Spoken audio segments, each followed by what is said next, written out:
Hi friends, ഇന്ന് റവ ദോശ ഉണ്ടാക്കാം. റവ ദോശയ്ക്ക് ഇതിൽ ഒരു 1-1.5 കപ്പ് റവ എടുത്തിട്ടുണ്ട്. ആ റവയിൽ കുറച്ച് ഉപ്പ് ഇട്ട് പച്ചവെള്ളം കുറച്ച് ഒഴിച്ച് കുതിർക്കാൻ വെച്ചിരുന്നു. ഒരു 10-15 മിനിറ്റ് ആയപ്പോൾ കുതിർന്ന് അത് ഈ പരുവത്തിലാവും.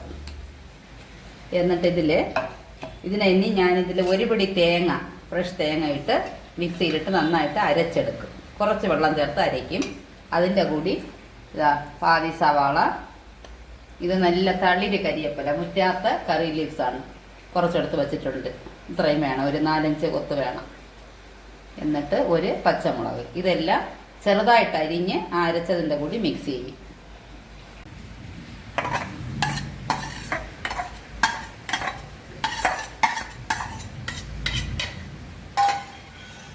ഇത് മിക്സ് ചെയ്യാം.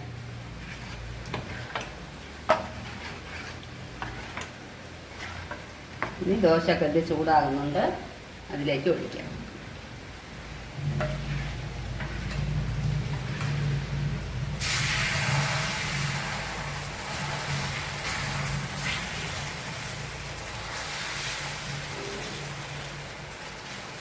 നല്ലെണ്ണയാണ് ഉരുട്ടിയിട്ടുള്ളത് കല്ലിൽ.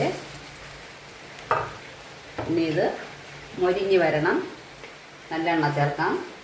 നെയ്യ് ഇഷ്ടമുള്ളവർ നെയ്യ് ഇട്ടോളാം.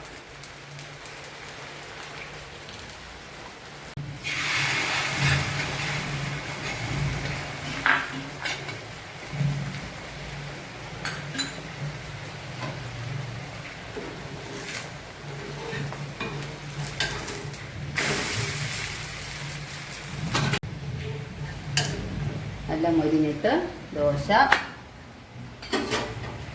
വെളുത്തുള്ളി ചട്നിയാണ് ഇതിന് നല്ല കോമ്പിനേഷനാണ്. വെളുത്തുള്ളി ചട്നി, ചമ്മന്തി, വെളുത്തുള്ളി ചമ്മന്തി. പിന്നെ ഇഞ്ചിയിട്ട കട്ടൻ ചായ, മുട്ട ഓംലെറ്റ്, ഇതാണ് ഇതിൻ്റെ കോമ്പിനേഷൻ. അങ്ങനെ അടിപൊളിയായിട്ട് കഴിക്കാം.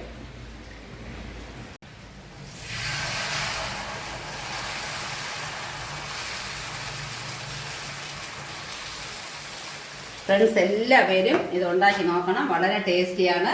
Please share and subscribe.